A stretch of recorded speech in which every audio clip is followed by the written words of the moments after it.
Dernière partie de ce module du CCFU Online consacré à l'imagerie et aux biomarqueurs, le point qui est la récidive biologique après traitement local. Et là, on va rentrer dans le vif du sujet de l'imagerie métabolique, puisque c'est essentiellement un apport de l'imagerie métabolique. Quand on regarde le cas de ce patient, M. M, 69 ans, qui a comme antécédent un infarctus du myocarde, angioplastie, pontage, c'est un patient qui était porteur d'un cancer de prostate de risque intermédiaire, diagnostiqué en 2002, un PSA 8, un score de Gleason 3+4, donc un risque intermédiaire plutôt faible, et qui a été traité chirurgicalement. Il a eu une prostatectomie totale avec un PSA post-opératoire qui était indétectable.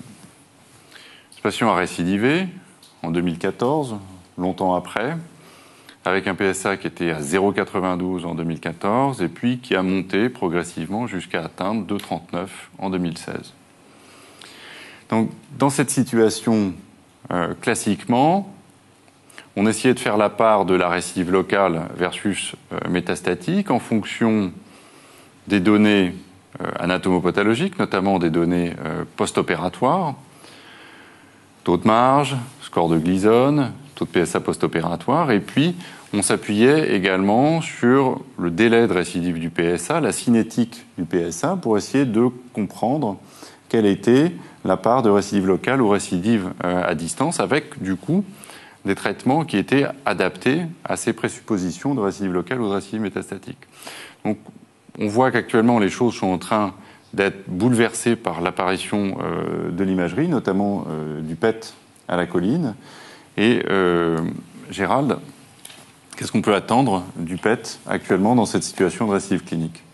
Alors, il se trouve que là, on est dans la deuxième indication phare de la TEP à la colline, qui est d'ailleurs l'indication sur laquelle la colline a eu l'AMM, qui est la récidive biologique inexpliquée. Ceci étant, il va falloir tenir compte du profil de cette récidive biologique, parce que quand on regarde les performances diagnostiques, eh bien, quand on regarde le taux de PSA au moment où l'examen de TEP à la colline est réalisé, autant l'examen est très performant ou devient très intéressant pour des PSA supérieurs à 1. Lorsque le PSA est inférieur à 1, les performances diagnostiques de la technique tombent en dessous de 20%. Mais au-delà du taux de PSA, il faut tenir compte, et c'est probablement encore plus intéressant, il faut tenir compte de la vélocité ou du temps de doublement de ce PSA, où on se rend compte que pour les temps de doublement courts, la technique est très performante. Elle arrive à identifier le site de la récidive dans 80% des cas. Mais dès que l'on a des temps de doublement un peu longs, c'est-à-dire supérieurs à 6 mois, là, malheureusement, la TEP à la colline a ses performances qui chutent, puisqu'elle se retrouve aux alentours de 30%, voire moins. Et dans cette situation-là, Raphaël, est-ce qu'on peut se servir de l'IRM pour essayer d'authentifier une récidive au niveau local, notamment, pour lequel se discutent les indications de traitement complémentaire, de rattrapage par radiothérapie ? Oui, effectivement, l'IRM a une place dans cette indication pour détecter localement une récidive. On est dans la dualité de détecter une récidive locale, d'éliminer une évolution métastatique. Donc pour le bilan local, l'imagerie peut apporter des informations. Donc une imagerie qui doit être faite comme pour une imagerie prostatique habituelle, c'est-à-dire multiparamétrique. On va se servir des séquences anatomiques, des séquences de perfusion et des séquences de diffusion, comme pour ce patient où on met clairement en évidence une récidive sur une loge de vésiculectomie. Donc c'est un examen qui doit être multiparamétrique, qui nous permet de détecter des récidives au niveau de l'anastomose du rétrovésicale. Ce sont les sites que l'on connaît de récidive, anastomose, loge de vésiculectomie, à la fois sur les séquences anatomiques, les séquences fonctionnelles. Donc, c'est un examen qui est performant pour des taux de PSA qui peuvent être inférieurs à 1, en fait, à partir de 0,5, et pour des tailles tumorales en fonction des études, donc qui peuvent commencer à partir de 5 mm. Et ce qui est montré dans la littérature, c'est que la meilleure association, donc la combinaison de la séquence T2 et de la séquence de perfusion est la meilleure association pour détecter ces récidives locales avec une très bonne sensibilité, une très bonne spécificité. On retiendra cependant comme cut-off, c'est-à-dire la valeur seuil du PSA à partir duquel l'examen est rentable, probablement un seuil de 0,5. En dessous de 0,5, l'examen est rarement rentable.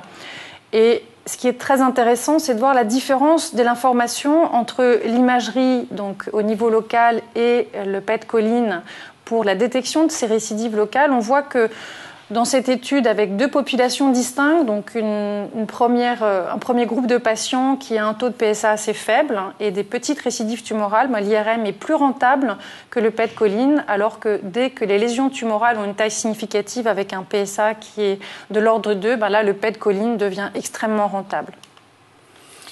Donc c'est important puisque pour tous ces patients en récidive biologique, il faut éviter la débauche d'examens et garder à l'esprit que les examens ne sont rentables qu'à partir d'un seuil particulier de PSA. Et donc il faut retenir que pour le PET à la choline, il faut garder la meilleure indication, c'est-à-dire la réascension inexpliquée des PSA avec des temps de doublement extrêmement courts, moins de 6 mois, pour lequel il y a théoriquement un risque métastatique, et pour des PSA qui sont supérieurs à 1. En-delà de ça, l'examen a peu de rentabilité. Mais après, quand on vous écoute, on a envie de vous marier un petit peu et de mixer les 2 techniques, c'est-à-dire avoir la résolution spatiale de l'IRM et pouvoir combiner cette résolution spatiale avec de l'imagerie métabolique. Donc ça, c'est un rêve, mais qui est déjà réalité, Gérald. Et oui, c'est un rêve qui est réalité, puisque c'est l'avènement maintenant depuis quelques années, depuis 3-4 ans, des TEP IRM qui associent non plus un TEP avec un scanner X, mais un TEP avec un appareil d'IRM. Et ces appareils sont extraordinaires, ce sont de véritables prouesses technologiques faites par les industriels, mais la communauté médicale nous attend parce qu'il s'agit de répondre à la question si ces appareils vont être cliniquement utiles ou non. Parce qu'on peut se demander si ces appareils sont d'authentiques Whole Diagnosis Machines, que je vais appeler WDM. Oui, pour le confort du malade, c'est extraordinaire. Ça lui permettrait, et ça lui permet d'ores et déjà de faire 2 examens en un seul. On va citer, simplement pour le citer, l'avantage de la radioprotection, puisque ça permet d'économiser quelques 10 millisieverts de l'irradiation du scanner X. Mais l'autre question que l'on peut se poser, c'est si ces appareils ne sont pas des sortes de wash and dry machines. C'est-à-dire, la question que l'on doit se poser, c'est quel est l'apport de la TEP IRM par rapport à un TEP scanner d'un côté et une IRM de l'autre. Parce que l'on doit absolument se poser la question, pour reprendre l'image de la diapositive, si, avec ce type d'appareil, on arrive à laver et sécher aussi bien qu'avec une machine à laver et une machine à sécher, voire mieux. Mais est-ce qu'on arrive ne serait-ce qu'à faire aussi bien ? Parce qu'il faut tenir compte d'une chose, c'est que ces nouveaux appareils ont un coût élevé, qui est de l'ordre de 4 à 6 millions d'euros. Il y a un très faible nombre de machines disponibles en France. À l'heure à laquelle on parle, nous avons 2 machines simplement sur le territoire national. Et le cancer de la prostate, c'est quand même énormément de patients chaque année. Il faut tenir compte du fait qu'il y a 2 à 3 fois moins d'examens qui sont réalisés sur un TEP IRM par rapport à un TEP scanner classique ou une IRM. Au-delà de ces appareils extraordinaires, en tant que médecin nucléaire, on doit s'intéresser à l'avenir des traceurs. Et c'est pour ça que tout à l'heure, je vous ai parlé de faire attention lorsqu'on parlait de TEP ou de PET scan, de bien préciser le traceur que vous souhaitez, puisque autant nous avons 3 traceurs à l'heure actuelle susceptibles de concerner le cancer de la prostate, nous avons d'autres traceurs qui arrivent. Celui-ci, qui est la fucyclovine, le FACBC ou l'axumine marqué au fluor 18, est un analogue de synthèse des acides aminés qui vient tout juste d'avoir l'agrément au FDA aux États-Unis, qui va probablement arriver sur le marché en Europe dans les mois ou années à venir, et qui se positionne vraiment comme une alternative à la choline, avec des performances potentiellement supérieures à la choline, voire un prix qui serait inférieur à la choline. Et au-delà de ce traceur synthèse d'acides aminés, nous avons ce nouveau traceur qui est le ligand du PSMA, qui est marqué à l'heure actuelle au gallium-68, un autre radionucléide émetteur de positons, et qui semble être encore plus performant, tant en sensibilité qu'en spécificité, que les autres traceurs d'ores et déjà existants, et notamment la choline. Il permet, quand je parlais de sensibilité, d'avoir des valeurs prédictives positives et négatives inégalées dans le monde de l'imagerie à l'heure actuelle, en détectant des ganglions, d'authentiques adénopathies malignes inférieures à 5 mm. Cette étude récente vous voyez, on a déjà des séries de près de 250 patients, montre indiscutablement beaucoup plus de lésions dans le cadre de la récidive biologique que toutes les autres techniques. Et les études se multiplient concernant ce nouveau traceur, donc du ligand PSMA marqué au gallium-68. Et si je vous parle de ce traceur en particulier, c'est parce qu'il permet de rentrer vraiment dans le XXIe siècle, c'est-à-dire dans la médecine nucléaire moderne, qui nous oriente vers le theranostic, c'est-à-dire l'association de ce traceur d'imagerie très sensible et très spécifique du cancer de prostate marqué au gallium-68 et qui pourrait être considéré et qui sera peut-être considéré dans les mois ou années à venir comme le compagnon diagnostique d'une authentique molécule thérapeutique de médecine nucléaire qui est ce même PSMA, ligand du PSMA, marqué non plus au gallium-68 pour faire de l'imagerie, mais au lutécium-177, qui est un émetteur bêta pour faire de la radiothérapie métabolique.